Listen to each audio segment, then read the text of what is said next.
"Is that a human child?" Zaraq exclaimed, his four eyes widening in astonishment as he gazed upon the small being curled up in the center of the crash site. The wreckage of what must have been a space capsule smoldered around them, a stark contrast to the lush violet grass of Zytheria's Great Plains. His mate, Sylva, moved closer, her long, graceful limbs stepping delicately over the debris. "It seems so," she whispered, her voice a mix of curiosity and concern. "I've only seen them in the archives. What is it doing all the way out here?" Zaraq and Sylva were Zytherians, a species known throughout the Galactic Union for their empathy and advanced telepathic abilities. They lived in a peaceful agrarian community on the planet Zytheria, far from the bustling trade routes and political centers of the galaxy. The child, a small girl with bright, curious eyes and tangled brunette hair, looked up at them fearfully. She clutched a ragged doll to her chest, and despite the warmth of the Zytherian day, she trembled. Sylva extended a hand, a soothing blue glow emanating from her palm, a sign of her intent to calm and comfort. "We're not going to hurt you," she said gently, the universal translator pendant around her neck converting her thoughts into words the child could understand. Zaraq looked around, his senses alert for any sign of danger or indication of how the child had come to be there. The skies were clear and there was no sign of other ships. Whoever left the child here had either left in a hurry or had met an unfortunate fate. "Zaraq, look at this," Sylva called out, pointing to a small metallic box partially buried under a piece of the capsule. Zaraq moved over and used his appendages to clear the dirt and debris. The box was sealed and had a simple digital interface.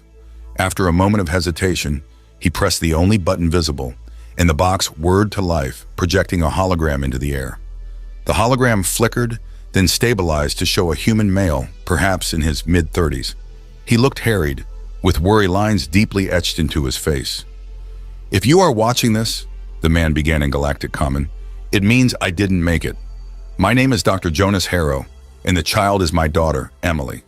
She's all I have left. The ship was attacked, and we were forced to flee. I've programmed our escape pod to head towards the nearest inhabited planet in the Union. Please, whoever finds her, take care of my Emily. She's a brave little girl and deserves a chance to grow up safe." The recording ended abruptly, leaving a heavy silence. Zaraq and Sylva exchanged a look, their decision unspoken but mutually understood. They would take the child in, protect her, and raise her as their own.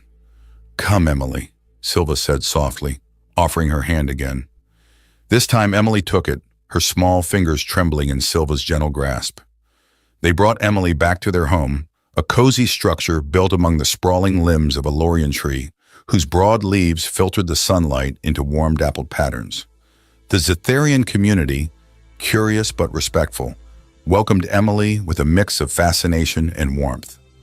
Over the following weeks, Zaraq and Sylva did their best to make Emily feel at home.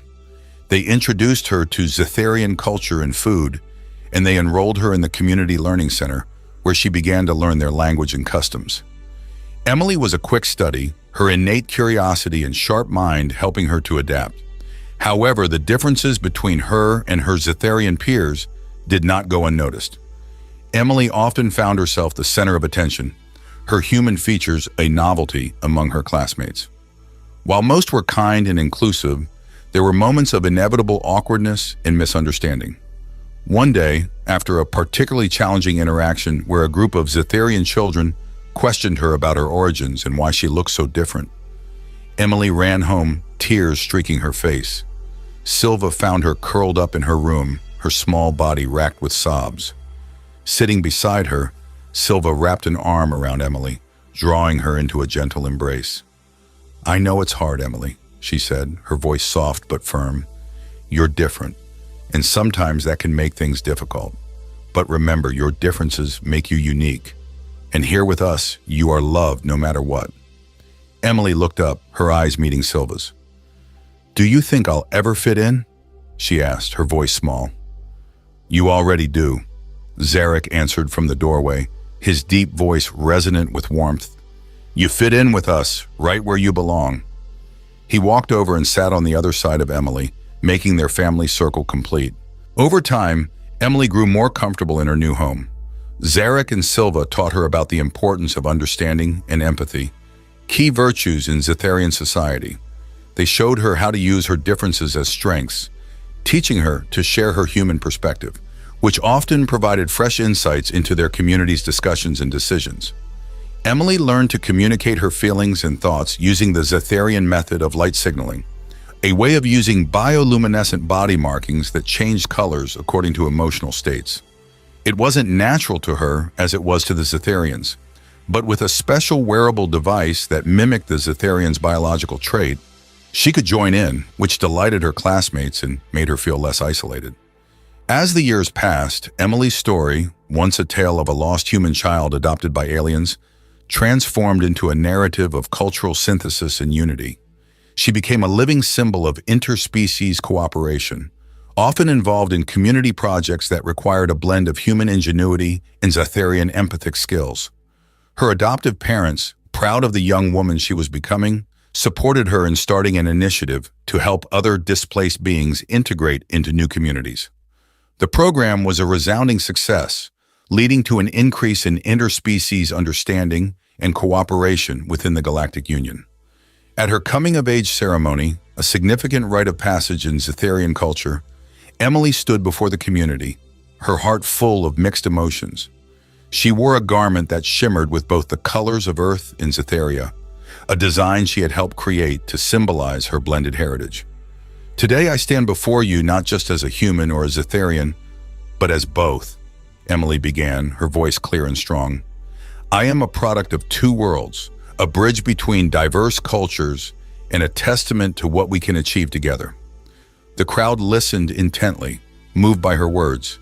Many were her friends and peers, beings she had grown up with, who had seen her at her most vulnerable and now at her strongest. Let my story be a reminder, she continued, that our differences do not divide us, but rather enrich us. Together we are capable of creating a future that honors all beings, respecting our various origins while celebrating our shared aspirations.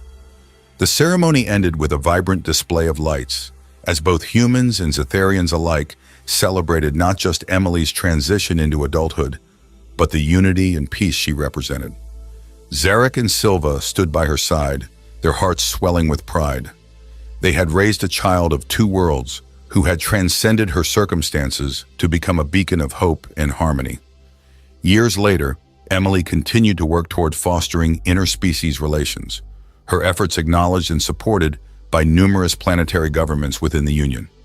Her story was taught in schools across multiple worlds, inspiring future generations to embrace diversity and to build bridges of understanding and respect. Through her journey, the simple yet profound truth that her Zytherian family had taught her resonated ever more clearly.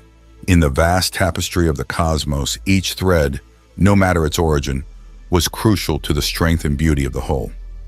As she stood on a balcony overlooking the thriving city on Zytheria, a place she proudly called home, Emily felt a deep, fulfilling peace. The world around her was a blend of colors, lights, and beings from all walks of life, a beautiful, dynamic mosaic enriched by each unique piece. She had found her place in the universe, not just as a human or as a Zytherian, but as a cherished member of a much larger family, bound by love, understanding, and an unwavering commitment to unity. Emily's integration into Zytherian society was not without its challenges. As she grew from a wide-eyed child into a thoughtful and inquisitive young girl, she often found herself grappling with the complexities of her identity. She was neither fully human nor fully Zytherian, and this unique position brought with it a host of questions about belonging and purpose. Zaraq and Sylva, aware of the internal struggles their adopted daughter faced, endeavored to provide a nurturing environment that celebrated her dual heritage. They introduced her to human history and culture, sourcing ancient Earth books and films from interstellar traders. At the same time, Emily was deeply immersed in Zytherian traditions, learning the art of empathic communication, which was central to Zytherian life. This dual education aimed to forge in her a bridge between her two worlds. However, the academic and cultural education was only part of her growth. Emily's physical and emotional development was equally complex. She lacked the natural bioluminescence that was characteristic of her Zytherian peers, a feature that became more pronounced as she aged. Her human physiology also meant that she matured at a different rate compared to her classmates, who often remarked on her lack of growth spurts or changes in coloration that Zytherians experienced during puberty. The differences sometimes made school a difficult environment for Emily. Although many of her peers were kind and accepting, there were instances when she felt like an outsider. During one particularly distressing day at school, a group project on genealogy made her acutely aware of her differences. Each student was supposed to present their family tree, adorned with the luminous threads of their ancestors' histories. When it was Emily's turn, she presented a digital family tree that included pictures of her human father and her Zytherian family. "This is my father, Dr. Jonas Harrow," she began, pointing to a faded photograph of a smiling man. "And these are my parents, Zaraq and Sylva, who adopted me when I was very young." Her voice faltered slightly, noticing some of her classmates whispering. "Why don't you glow, Emily?" one child asked innocently, referring to the bioluminescent patterns that adorn their own skin. "I'm human, so I don't have bioluminescence," Emily replied, her cheeks flushing with a mix of embarrassment and frustration. The teacher quickly intervened, using the opportunity to educate the class about diversity and the value of different cultures and species. "Emily brings us a chance to learn about humanity, just as we share with her the traditions of Zytheria," the teacher explained warmly. But Emily couldn't shake the feeling of being different. These school experiences, though sometimes painful, also fueled Emily's curiosity about her origins and her place in the galaxy. She spent hours with Zaraq and Sylva, asking them questions about Earth and its customs, and about the stars and the vast cosmos that was her inherited playground. As she transitioned into adolescence, Emily's unique perspective became an asset. She developed a keen interest in interstellar diplomacy, spurred by her own experiences as a bridge between cultures. Zaraq and Sylva encouraged this passion, introducing her to their contacts within the Galactic Union. She began to attend meetings and forums, often accompanying her parents on diplomatic missions. During one such mission, they visited the Union's headquarters on the planet Deloria, where delegates from various planets discussed issues affecting the galaxy. Emily was fascinated by the proceedings and saw how her background could offer unique insights into the discussions. She began to envision a role for herself as an ambassador or mediator, helping to resolve conflicts and foster understanding between disparate species. Her resolve was tested when, during a youth delegation meeting, a dispute arose between representatives from two feuding planets. The argument was heated, with each side accusing the other of violating trade agreements. Remembering her lessons in empathy and communication from her Zytherian upbringing, Emily stepped forward. "May I offer a suggestion?" she asked, her voice calm but firm. The room quieted, surprised by her interjection. "Both of your planets have rich histories and valuable resources that could benefit not just each other, but many worlds," she continued, using a neutral tone that reflected her training in Zytherian diplomacy. "Perhaps instead of focusing on past grievances, we could explore how a renewed partnership could look, with transparency and fair benefits for both sides." Her suggestion prompted a pause in the room, followed by a slow nod from both parties. It wasn't a solution, but it opened a door for dialogue that wasn't there before. This experience further solidified Emily's desire to play a part in galactic peacekeeping. She worked harder, studying political science and diplomacy, always driven by the dream of creating a space in the universe where no child, human, or alien felt like they didn't belong. Her efforts didn't go unnoticed. By the time she was in her late teens, Emily had become something of a youth icon in the Galactic Union, known for her unique background and her ability to mediate between diverse groups. Her story was featured in several interstellar broadcasts, serving as an inspiring example of integration and unity in a galaxy rich with diverse species and often conflicting interests. Her reputation as a peacemaker grew, and soon Emily was invited to intern with the Galactic Peace Committee, a prestigious body responsible for resolving conflicts and maintaining harmony among Union members. Here, Emily was exposed to the complexities of galactic law, ethics, and the delicate balance of power that held the Union together.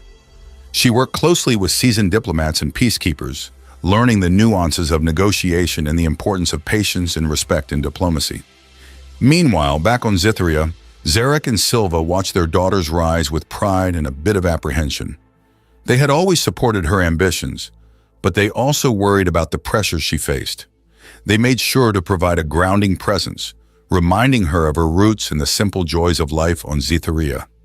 Emily appreciated this deeply, often returning home to recharge among the familiar landscapes and the comforting presence of her family. During one of her visits home, a crisis erupted on the border between two rival planetary systems within the Union. A dispute over mining rights had escalated into a standoff, with military ships from both sides amassing along the border.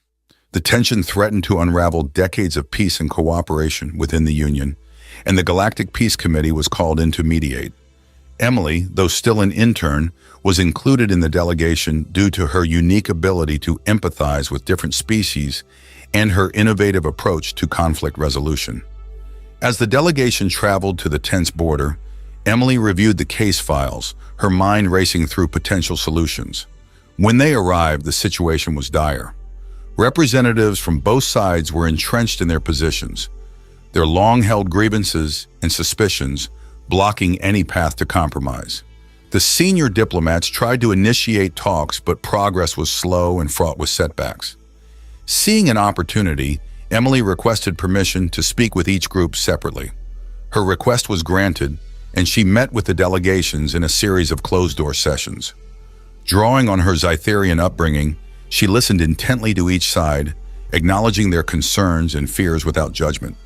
She shared her own story of being a child caught between two worlds, using it to illustrate the transformative power of understanding and cooperation. Inspired by her sincerity and the compelling nature of her personal journey, the delegates slowly began to open up. Emily encouraged them to explore how a joint mining venture could be beneficial, suggesting a shared governance model that ensured fair distribution of profits and responsibilities.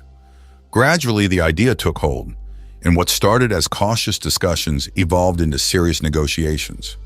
After several intense days, a preliminary agreement was reached, which included significant concessions from both sides.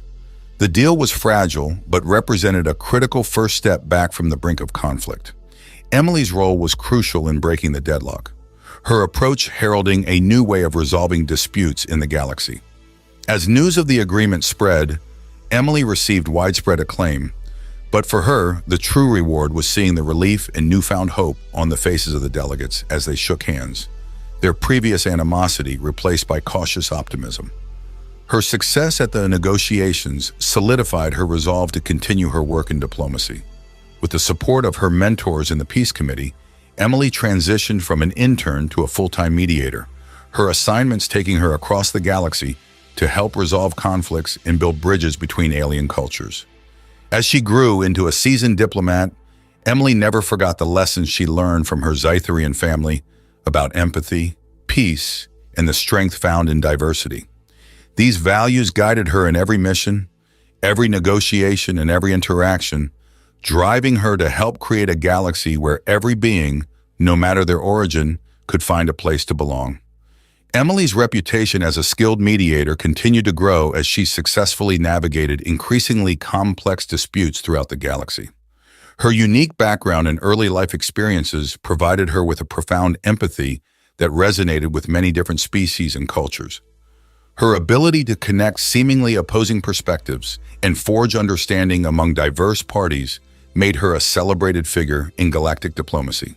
Years had passed since her pivotal role in the mining rights conflict, and now Emily was tasked with perhaps her most challenging mission yet, a deep-seated territorial dispute on the frontier of the Galactic Union. The conflict involved multiple species with historical claims to the system of Trion, a key strategic and resource-rich area. The tensions had escalated over decades into occasional skirmishes and were now on the brink of full-scale war. Emily arrived at Trion aboard the Peacekeeper, a ship provided by the Galactic Union for conflict mediation missions. She was accompanied by a team of advisors and experts in interstellar law, but as always, the core of the mission rested on her ability to bring the conflicting parties to the negotiation table. The first meetings were tense with representatives from the four species, the Zeltronians, Marduks, Virens, and humans, clearly skeptical and guarded. Each delegation was deeply entrenched in their positions, fueled by historical grievances and a strong sense of injustice and betrayal. Emily listened carefully to each group, taking meticulous notes and asking clarifying questions that subtly nudged the delegates to consider not just their narratives, but also those of their adversaries. Using a neutral space station as the venue, Emily arranged for a series of cultural exchanges alongside formal negotiations. These included shared meals, art exhibitions from each species, and presentations about each culture's history and achievements. Her goal was to foster a sense of shared community and mutual respect among the groups, softening the ground for more substantive peace talks. As the days progressed, the atmosphere began to shift. The delegates, initially rigid and formal during the cultural sessions, started to engage more openly, expressing curiosity and even appreciation for each other's traditions. Emily knew that these small bridges, built over shared experiences, could pave the way for bigger understandings. With the groundwork laid, she proposed a unique solution to the territorial dispute: the creation of a multi-species governance body for the system of Tryon. This body would manage the system's resources and ensure fair representation and benefit sharing among all parties. It was an ambitious plan, requiring significant compromise from each side, but Emily presented it as a new beginning, a way to turn a fraught history into a collaborative future. Negotiations were arduous, with several setbacks as old wounds resurfaced and tempers flared. But Emily remained patient and steadfast, guiding the discussions back on track each time with her calm demeanor and insightful interventions. She facilitated several private discussions with leaders who seemed particularly resistant, helping them to see not only the practical benefits of the agreement, but also the moral and ethical imperatives of peace. Weeks turned into months as the negotiations continued. Emily's approach gradually wore down the barriers of distrust and hostility, leading to breakthroughs in cooperation. The treaty took shape, detailing the structure of the new governance body, the rights of each species, mechanisms for conflict resolution, and plans for economic development and environmental conservation. Finally, the treaty was ready to be signed. The signing ceremony was scheduled on the space station, with representatives from the Galactic Union and various neutral entities in attendance to witness the historic moment. Emily felt a mix of relief and anticipation as she prepared her speech for the ceremony. In her address, she reflected on the journey they had all undertaken. Not just the months of negotiation, but the decades of conflict that had preceded them. She spoke about the power of empathy and the importance of seeing each other not as adversaries, but as partners in building a peaceful and prosperous future. Today, we are not just signing a treaty, we are affirming our commitment to a shared destiny, Emily declared. Let this agreement be a testament to what is possible when we choose dialogue over conflict and cooperation over division. The treaty was signed amid applause and a palpable sense of hope. Emily felt a deep satisfaction, knowing that her efforts had helped avert a war and set a new course for the Trayan system. Years later, Emily continued her work in diplomacy, inspired by each mission's challenges and rewards. She often returned to Zytheria, where Zaraq and Sylva were always waiting with open arms, proud of the compassionate and influential woman she had become. Her life, a tapestry woven from her experiences as a child of two worlds, was a beacon of hope for those striving to bridge differences and foster understanding in the vast expanse of space.